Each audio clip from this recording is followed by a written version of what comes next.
Hello AD, I'm Maria Sharapova and welcome to my home.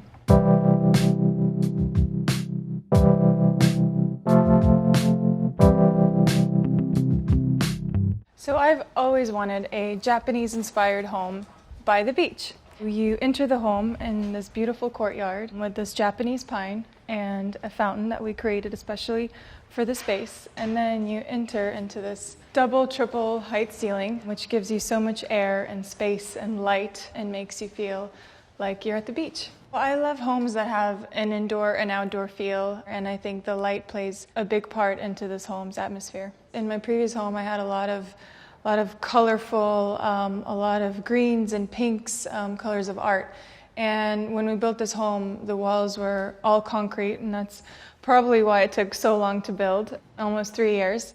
And I thought that all of the art from my old home would go onto these walls, but actually the concrete itself just felt like a huge art piece in a sense. So the art in the home is very minimal. Every year I invest in a few pieces that are actual sculptures in a sense, like this French chair going back to the 1960s. This is a Japanese door that's the countertop of the table, and that is a painting by Joe Good. It changes color. In the morning shows lots of the purples, but in the evenings it's like a dark shadow and then this golden circle. You feel a different atmosphere every time you look at it, depending on the shadows that are going through the home. And everything has to work with the space. Everything's very natural. All the tones are natural, just like the colors of the house. Besides the concrete, you see the wood siding that's in this gray light tone. And now I'll show you my living room. So this is one of my favorite rooms in the home. I would say I spend a lot of time entertaining guests and all my close friends and Christmas Eve gatherings. It screams indoor-outdoor living in the summertime. All the windows are opened up and we have barbecues outside. There's nothing formal in this house, so everyone kind of goes about every room and hangs out. I didn't want any specific structure. I think you see a lot of beautiful colors and textures and layers in this room, but they all say comfort. These couches are extremely comfortable and they seat many people, and this is usually where I watch the TV from. These two pieces, they are vintage, but they are extremely comfortable to sit on. I can sit here and have endless conversations and can lay back. I think they add substance to this room, whereas the couches are more of the easy comfort living. So I usually don't have too many framed photos around the house, quite a minimalist in aesthetics. And I hadn't seen this picture of Basquiat before. I think a lot of his images were in color, and this one was just very striking in black and white. And in this image, I just feel like it's so calm, but there's so much emotion internally. And he's holding the globe, which represents, for my eyes, the world of travel, which is a huge part of my life, and I get to see different parts of the world. So this outdoor space, we host a lot of summer barbecues at. This table we custom built. It was inspired by a table I saw at a Japanese store, and I loved the shapes of it. I loved having one long bench where everyone can cozy up and then chairs around it. And we also get to close this roof, patio roof in a sense, so when it's really sunny, you have a lot of beautiful shade. There's a lot of giggling going out here. There's a lot of rosé, a lot of great barbecues. Yeah, this is the summer spot in the house. Usually you have the pool and then a lawn and the home, but I wanted the pool really close to the home. I didn't want that lawn space in between the pool. I wanted to see the water from the kitchen. So getting it as close as possible to the home was a challenge, but we got there. So this is a little piece of lawn. It's as much lawn as we can get by the beach. And also since, like I said before, I didn't want anything formal, so we don't have actual lounge chairs. We have day beds. So this is what we lay on. We put a lot of different funky pillows out on here. That way we can all be together and we're not separated by lots of space. We also just recently installed a maple tree, which comes spring and summer, I can't wait to see it bloom. We love having a glass of wine around 5 or 6 p.m. before we go inside and finish up cooking dinner. Having the fireplace here is magical once the sunset goes down. We usually watch it upstairs and then make our way down, and we have heaters upstairs, which is a luxury add-on bonus in the home. So no matter what the temperature is, we spend quite a bit of time here. As I said, I love outdoor living. I think there's something very Californian about it. So we try to spend as much time outdoors as we possibly can. Now let's go upstairs. I had that light commissioned specifically for this space by a British artist, Gareth. I saw the lamp at a hotel and I tracked down the artist, and it was incredibly special to watch him sketch the piece specifically for this space, and we felt like it had to be a statement moment in this double ceiling height, because everything else is very tonal, and against the concrete it really popped, and at night it's the centerpiece walking down this bridge.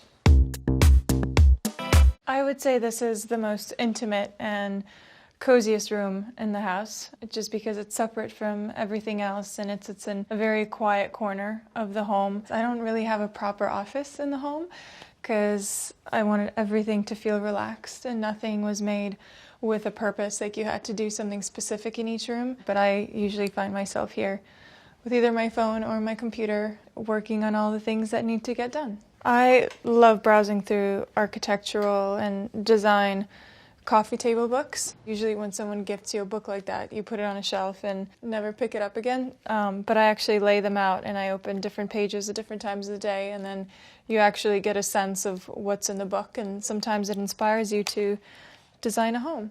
This is a vintage chair that we got reupholstered because I want it to be really super cozy, just like everything else is in this room, because it is definitely the coziest and the most popular.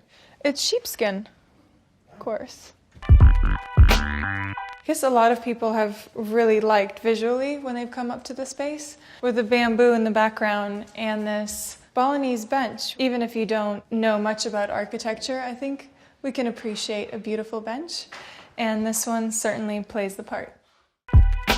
So this is where we make food, and I emphasize we because I rarely cook myself because I travel so much and I'm rarely home. The best part about this kitchen is that it's an open floor plan, and that you're able to interact with your guests and you're mingling, and for the people that are cooking most of the time, you're not isolated from them. And that's a big part of this house, is that everyone is together. No matter what you're doing, cooking, watching a movie, you all feel like you're part of one large space. And a very natural transition from the kitchen happens to be the bowling alley. So come with me. So when I was designing this home, we wanted to do a basement, and the dimensions of the property were quite long, and I ended up seeing a few different models of bowling alleys from the architects that worked on my home. And when I saw it, I was like, how amazing would it be to have a bowling alley? And I'd say it is the most surprising aspect of this home, because I'm not a bowler myself, and I occasionally come and bowl down here with a few of my friends, but it's a lot of fun, and it's very loud, and we make sure that no one's sleeping upstairs, obviously. They told me that it's like a professional alley, so that if there are any pros that want to come and bowl at my house, you know where to find me. And we have a great Chris Gwaltney painting. That was one of my first 2 paintings that I invested in. I think I was still a teenager, and I loved color. And there's another Chris Gwaltney here. I love the colors of this piece. I love that circle. As you see with a few of my other pieces, there's a lot of circles, which is interesting because everything else in my home is very sculptural and straight lines. But in some of the artwork, you see pictures of the sun, the moon, in circles, such as in this piece. And there's a lot of depth, and Chris Gwaltney started his career painting figures. And I think this is a work that evolves around figures, but in much more abstract composition. I think I've always loved the vision of contemporary work, because you never quite know what it is, and for some people this can mean 0 and you can say that your child can make it, and for others it's much more complex, and I've always found it very interesting because there's so many different meanings behind a picture like that. And Chris Gwaltney happens to be a good family friend, and I've collected his artwork since I was a teenager, so it's very special to have these featured on the bowling wall.